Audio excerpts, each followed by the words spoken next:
Saudara kasih dalam nama Tuhan Yesus Kristus, selamat bisa Hamasiah.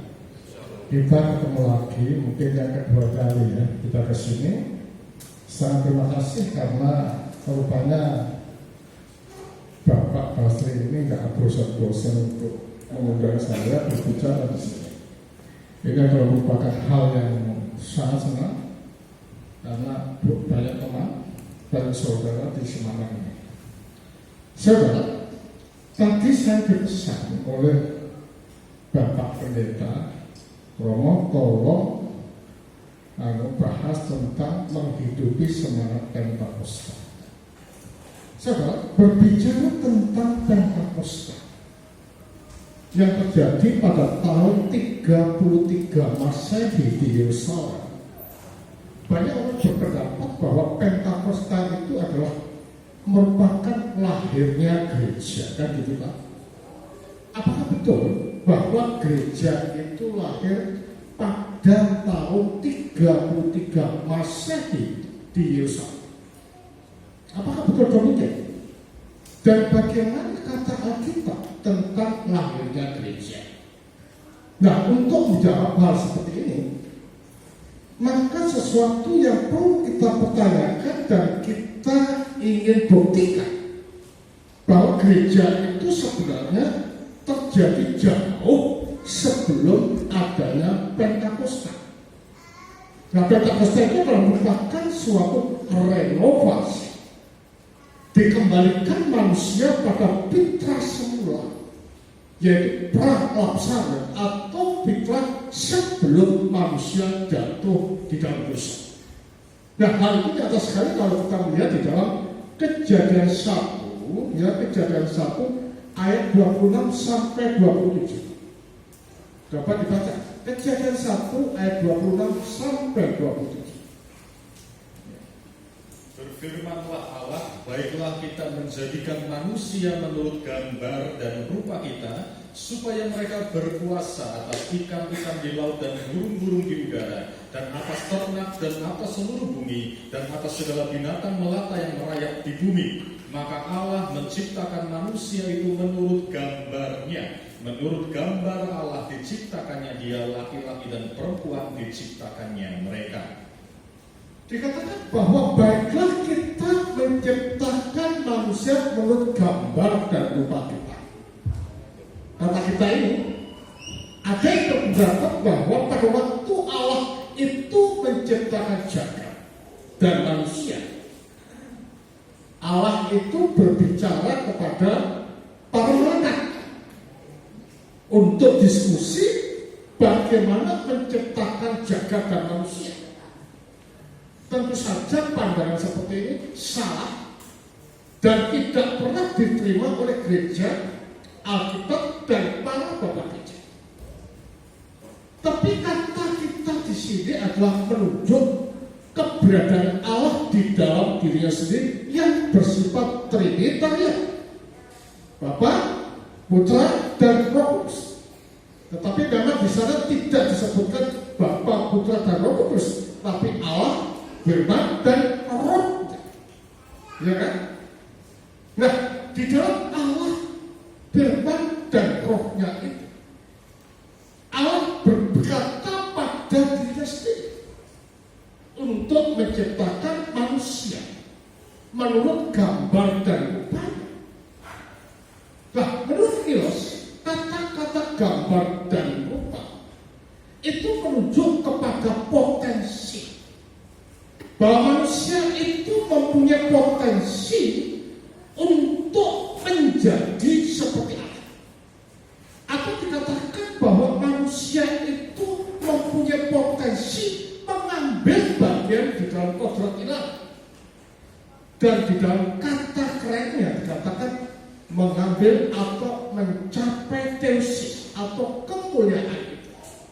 Ya, rupa dan gambar adalah menunjuk kepada standar hidup, bahwa untuk mencapai rupa itu harus mempunyai standar hidup murni, hidup suci, hidup sempurna, tak bercacat, taat, sabar menderita, dan semuanya serba baik. Nah, itu dapat mencapai apa yang dikatakan dengan rupa atau mengambil bagian di dalam kodrat ilahi. Nah, maka dikatakan baiklah kita menciptakan manusia menurut gambar dan rupa. Diciptakanlah laki-laki dan perempuan menurut gambarnya. Artinya bahwa belum mencapai rupa. Nah, untuk mencapai rupa itu harus melalui tes. Makanya ada pohon kehidupan dan kematian di sana. Tesnya di sana. Jangan sentuh that tree. Ya, jangan sentuh pohon itu. Dan jangan makan buahnya. Nah, ini merupakan suatu tes di dalam kehidupan manusia untuk mencapai apa itu rupa. Tetapi rupanya manusia cenderung untuk menggunakan kehendak bebasnya secara salah dan mengikuti apa yang dikatakan oleh iblis, sehingga memakan apa itu buah tati, pengetahuan baik dan buruk. Ya kan? Akhirnya manusia gagal untuk mencapai apa itu rupa. Lah, katakan kalau makan itu mati ya, bukan mati secara fisik, tetapi batin kalbunya ada keterpisahan, ada keterasingan, ada keterlepasan. Padahal manusia Allah itu sumber hidup. Lepasnya manusia dari Allah berarti mati. Padahal manusia itu adalah sumber kesempurnaan. Lepasnya manusia dari Allah berarti tidak sempurna. Padahal Allah itu sumber kebajikan. Lepasnya dari Allah berarti kebobrokan yang ada di dalam diri manusia. Pada dasarnya manusia itu sudah tidak mempunyai potensi untuk mencapai rupa. Sehingga dengan demikian Allah yang harus turun, yang berinisiasi untuk dapat mengembalikan manusia kepada posisi yang telah ditentukan dari semula. Posisi apa itu? Untuk mencapai rupa. Nah, sekarang masalahnya, mengapa harus sang sakta yang menjadi manusia ketika manusia itu jatuh? Mengapa tidak Bapa? Mengapa tidak Roh? Tetapi siapa? Tetapi adalah Putra. Karena yang mengeksekusi sesuatu yang tidak ada menjadi ada itu adalah Sang Putra. Sehingga dengan demikian pada waktu yang dieksekusi atau yang diciptakan itu gagal, maka yang harus memperbaiki tak lain dan bukan adalah Sang Putra. Makanya Sang Sabda menjadi manusia. Jadi dari sini kita dapat melihat bahwa tujuan Allah itu dari semula adalah menciptakan manusia menurut gambar dan rupanya, artinya untuk dapat mencapai apa itu tesis. Nah, padahal tujuan daripada gereja adalah supaya manusia itu mengambil bagian di dalam kodrat ilahi. Dan kita tahu bahwa pada waktu diciptakan manusia sudah terbentuk menjadi rupa, walaupun di dalam proses. Berarti gereja sudah ada belum? Sudah. Ya, gereja sudah ada. Kita pasti lihat di dalam tujuan daripada gereja itu 1 Petrus 1 ayat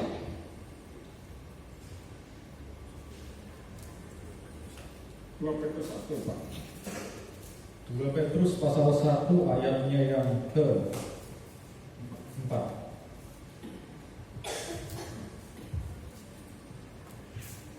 Dengan jalan itu ia telah menganugerahkan kepada kita janji-janji yang berharga dan yang sangat besar, supaya olehnya kamu boleh mengambil bagian dalam kodrat ilahi dan luput dari hawa nafsu duniawi yang membinasakan dunia. Jadi dengan jalan apa? Dengan jalan rahmat. Nah, rahmat itu diberikan kepada manusia yang mau masuk dan tenggelam serta menyatu dengan Allah. Sehingga dengan demikian manusia dapat mengambil apa yang dinamakan dengan kodrat ilahi. Ya, kodrat ilahi. Ya, dengan demikian jelas, ya, penciptaan itu adalah merupakan suatu awal didirikannya gereja. Maka manusia dikatakan image of the image, gambar dari sang gambar.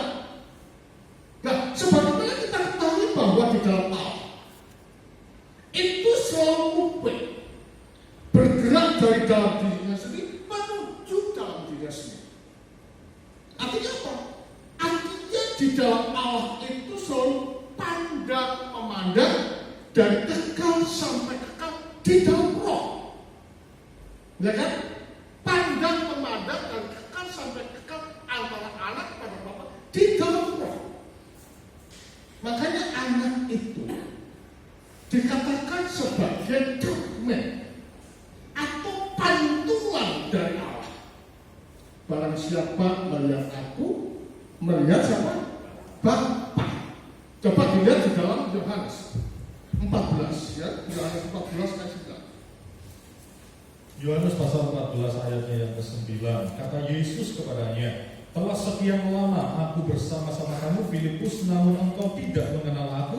Barang siapa telah melihat aku, ia telah melihat Bapa. Jadi kalau demikian dari kekal sampai kekal itu terjadi pandang memandang antara Allah dan firman-Nya di dalam roh.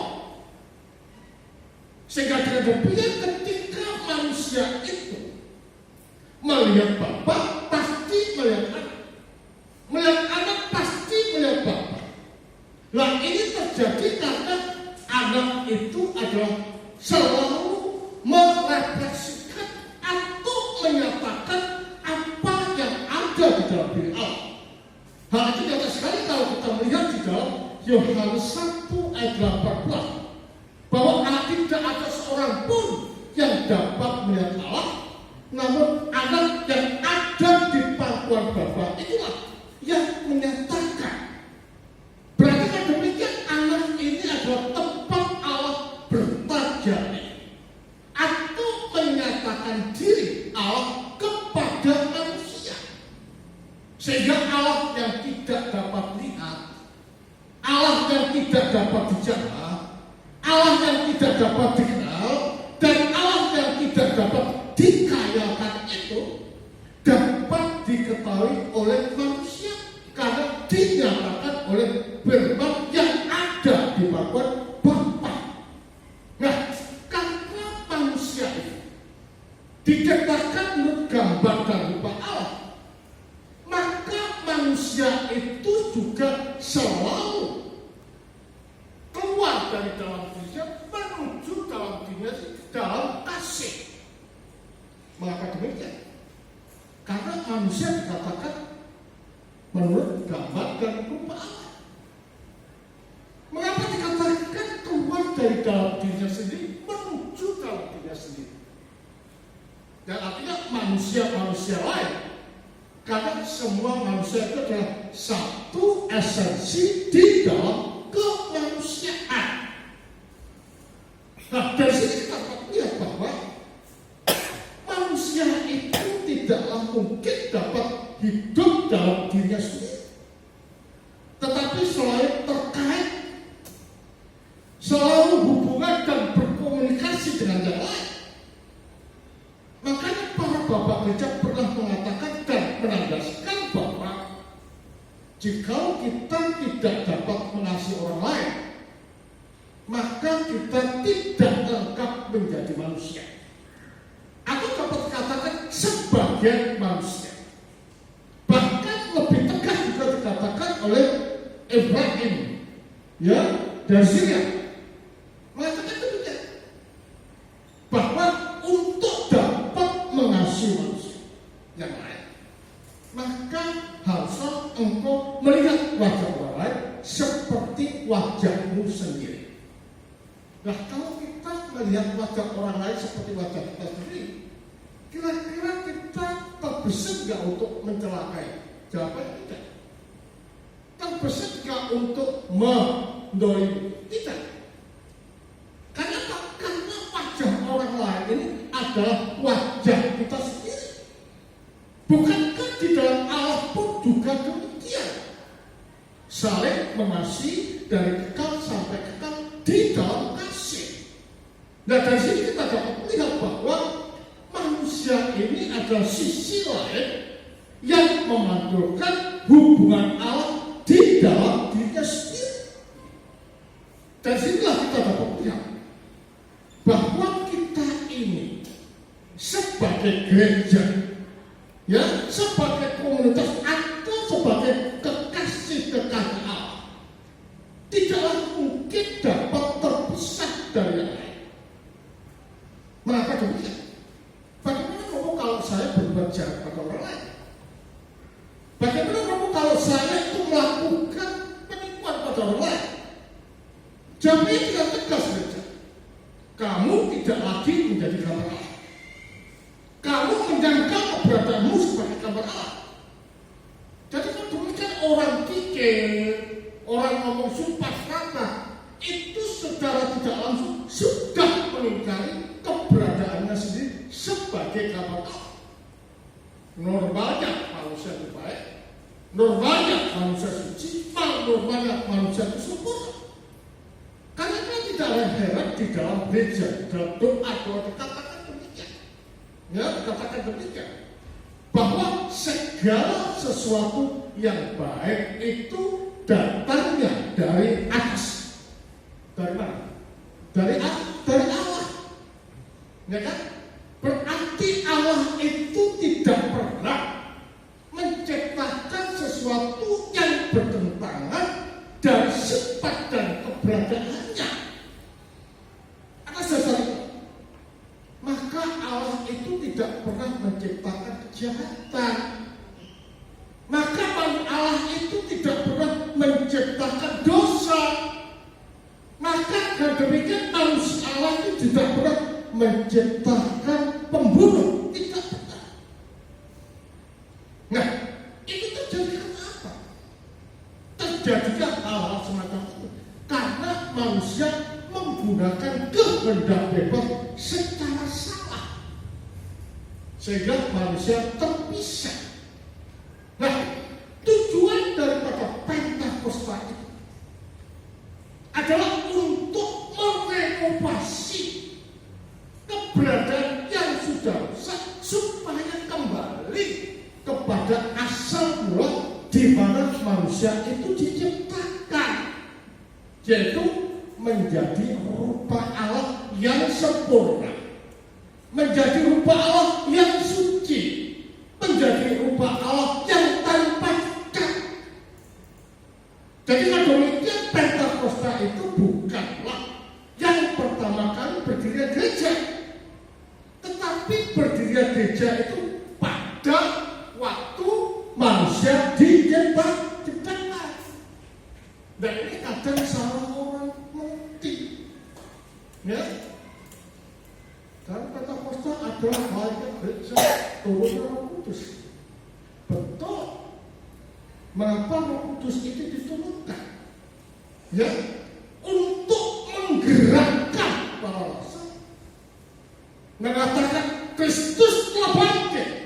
Sungguh dia telah bangkit. Kristus telah bangkit. Sungguh dia telah bangkit. Nah, Pentakosta ini adalah merupakan suatu kelanjutan daripada apa yang dinamakan dengan kebangkitan Kristus. Nah, pada waktu Pentakosta itu kan turunnya Roh. Disitulah baptisan daripada para rasul untuk semangat memberitakan Injil dengan mengumandangkan bahwa Kristus telah bangkit dari antara orang mati. Nah, kebangkitan Kristus itu adalah merupakan suatu pondasi landasan iman Kristen. Sebagaimana dikatakan di dalam 1 Korintus 15 ayat 17.